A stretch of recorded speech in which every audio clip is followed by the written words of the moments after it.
frères et sœurs, bonsoir tous. Ce soir, nous continuons d'étudier la vie dans le livre d'Ésaïe. Saë chapitre 9. Un enfant nous est haine concernant ce sujet. Après cela, Dieu a prophétisé en disant que le royaume de Juda serait attaqué parce que le royaume de Juda, après avoir été haï par Dieu, refusait toujours de se repentir et de revenir Dieu, parce que ils disaient avec orgueil et arrogance dans leur cœur, les briques sont tombes. Nous bâtirons avec des pierres de taille. Les sycomores ont écou, nous les remplacerons par des cédères. Cela signifie que, bien que Dieu ait attaqué le royaume de Juda, mais les murailles du royaume de Juda ont toutes été détruites par Dieu, par l'intermédiaire d'armes trangres. Pourtant, ils ont dit, si elles sont tombes, les murailles sont tombes, nous utiliserons des pierres de taille pour reconstruire. Alors, le pré a encore permis que beaucoup de gens basses, beaucoup d'armes soient détruites, mais les Juifs ont dit, si ces armes sont tues, nous recruterons nouveau d'autres armes pour les remplacer. Ils semblaient ne pas comprendre, pensant qu'après avoir été châtiés par Dieu, ils n'avaient pas besoin de revenir Dieu. C'est pourquoi Dieu a décidé ceci.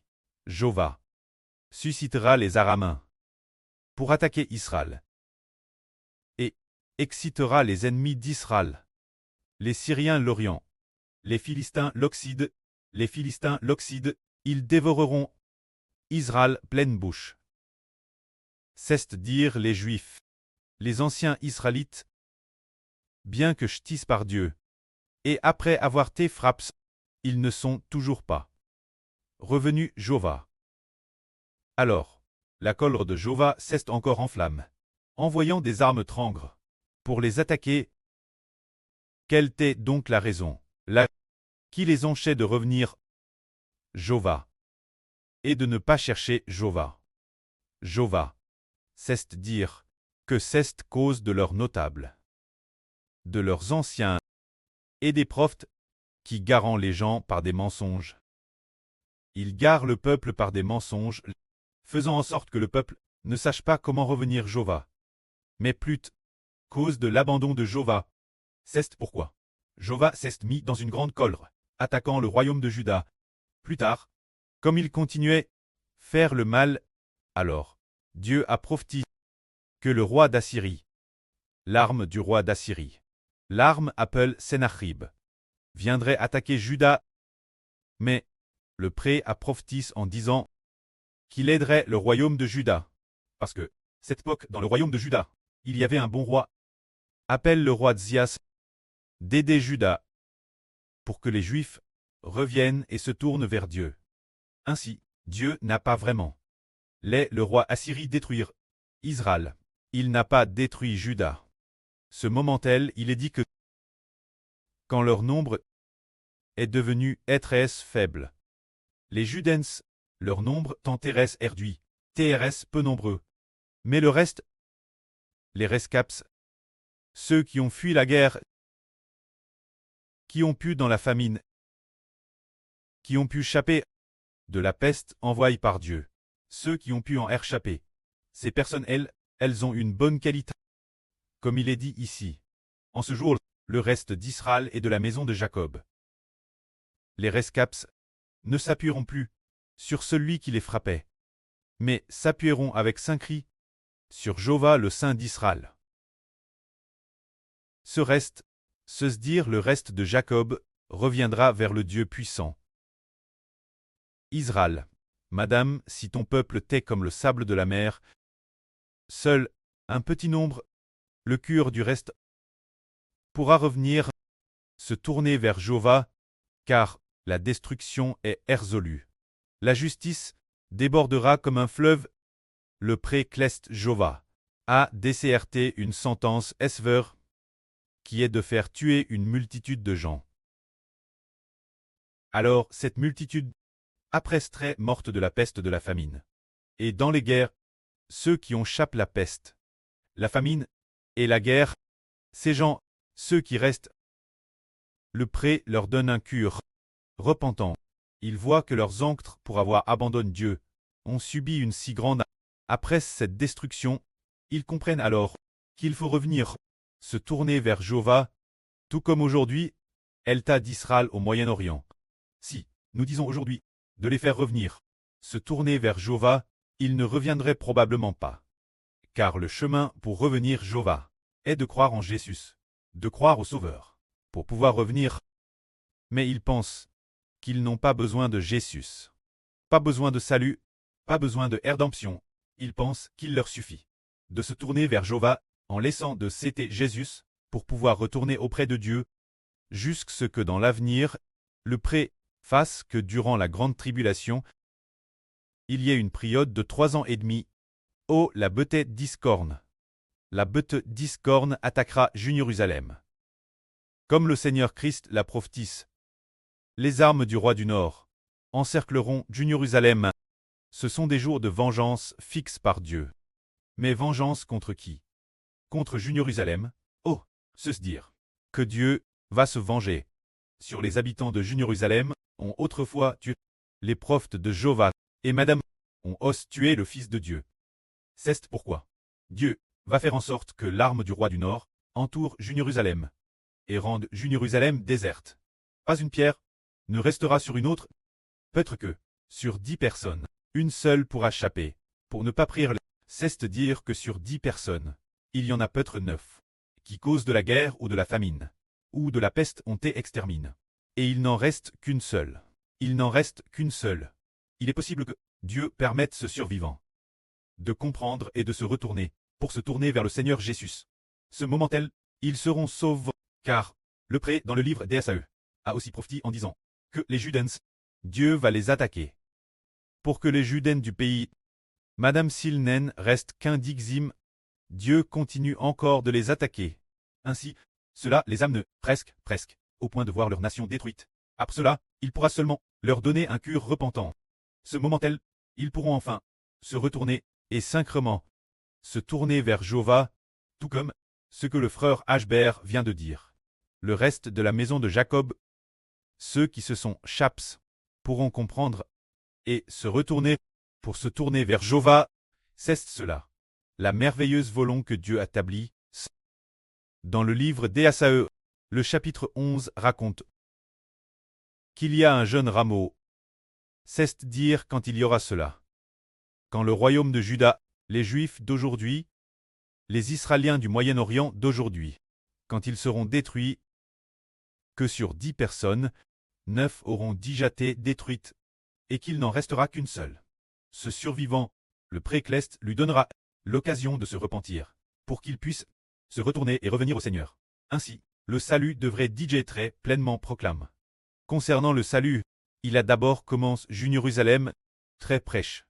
C'est dire, le Seigneur Christ a te crucifié, Jérusalem, et après cela, un groupe d'apôtres a rencontré le Seigneur Christ. Après la résurrection du Seigneur, le Seigneur a passé environ 40 jours, les rencontrer, puis, le Seigneur Jésus-Christ devait quitter la terre pour rejoindre le royaume des cieux, se lever vers le ciel. Avant cela, le Seigneur ordonna à ses disciples de prêcher l'évangile en disant, vous serez mes témoins en Jude, Jérusalem et en Samarie. C'est dire que l'évangile a commencé à partir de Jérusalem, trouvant son origine initiale Jérusalem. Madame O, le Seigneur Christ fut crucifié, puis est ressuscité des morts, et après sa résurrection, le Seigneur a donc le Saint-Esprit. Ses disciples, en l'an 533 de notre heureux, le jour de la Pentecôte, le Seigneur Jésus-Christ a donné le Saint-Esprit ses disciples. Après cela, ses disciples commencent Jérusalem, prêcher l'évangile. Ainsi, ce moment-tel, ceux qui étaient sauvés étaient tous juifs. Le jour de la Pentecôte, il semble que ils étaient tous juifs. Puis, quelques jours passent. Après cela, pendant la FT, pendant la période de la Pentecôte, ceux qui venaient pour la FT étaient aussi tous des Israélites de l'Antiquité. Également des Juifs, là. Ensuite, l'évangile a commencé à se répandre de la Jude, la Samarie, puis aux nations païennes. Aujourd'hui, 200 ans plus tard, le Fils du Seigneur apparaît. L'évangile depuis la Chine commence à se propager. Et enfin, au moment de la grande tribulation, l'évangile sera prêché en Jude et parviendra à Jérusalem. La fin, les habitants de Jérusalem s'il y a 10 personnes, il semble que 9 soient détruites, et qu'il n'en reste qu'une seule. Cette personne restante sera bénie, cette personne, le précleste, donnera l'occasion de se repentir, car elle aura été témoin de ses compatriotes, elle aura vu ses compatriotes dans la peste, dans la famine, et dans la guerre, très détruits, le Messie qu'ils attendaient. Ils ne peuvent plus l'attendre. Maintenant ils découvrent Ken Ralit. En l'an 33 du premier cycle, Jésus crucifie. T'es le Rédempteur, t'es le Christ. Ce moment tel, ils se tourneront, et après leur conversion, la prédication de l'évangile sera achevée. Car l'évangile a commencé Jérusalem. Et la fin, il retourne Jérusalem. Ainsi, la prédication de l'évangile sera terminée. Une fois termine, il se produira cet événement. Il y a un homme, appelle le jeune Rameau. Cet homme gouvernera avec autorité. Cet homme est le nouveau de l'Apocalypse. Frère Eschber, lis ceci s'il te plaît. Il est dit ici, de la souche de Jess sortira un rejeton, et de ses racines, un rameau portera du fruit. L'esprit de Jéhovah reposera sur lui, se dire, l'esprit qui lui donne sagesse et intelligence, conseil et force, connaissance et crainte de Jéhovah. Il prendra son plaisir dans la crainte de Jéhovah. Alors il est dit ici qu'il y a un jeune rameau, ce rejeton écrit en détail. Ainsi dit, de la souche d'Isa sortira un rejeton, de ses racines poussera un rameau. Alors qui est Isa ici? Isa est le pré de David. Ah, et ensuite, Isa ici est le pré de David. Alors Isa il figure. Le précleste Jéhovah symbolise Jéhovah. Notre Dieu, David symbolise le Seigneur Jésus-Christ. Alors il est dit ici, de la souche d'Isa sortira un rejeton. Ce rejeton, c'est le fils du Seigneur Jésus-Christ. Se dire le petit-fils de Jéhovah Dieu. Le fils du Seigneur Jésus-Christ va se lever, et puisqu'il est dit qu'il est un rejeton, cela signifie que cette personne est sainte, est née de l'Esprit Saint. Elle est nouvellement née. C'est tout comme le bébé dans l'Apocalypse, il est saint. Alors, l'Esprit de Jéhovah reposera sur cette personne pour lui donner la sagesse, l'intelligence, le conseil, la force, la crainte de Jéhovah, et la connaissance. Il prendra son plaisir dans la crainte de Jéhovah. Quand ce fils gouvernera et régnera, toutes choses seront en harmonie. Ce moment tel, Madame le loup, l'agneau, le lion, la panthère, tous ceux habiteront ensemble, ne feront plus de mal ni de destruction. Toutes les créatures de l'univers seront en harmonie. Cela fait référence au fait que le pré, ensuite, fera en sorte que les nations se combattent les unes les autres, et aussi pour le bien de son peuple d'Israël de l'Antiquité, pour que dans l'avenir ils puissent se repentir et être sauvés. Dieu laissera les armes trembler. Assiégé aussi Jérusalem.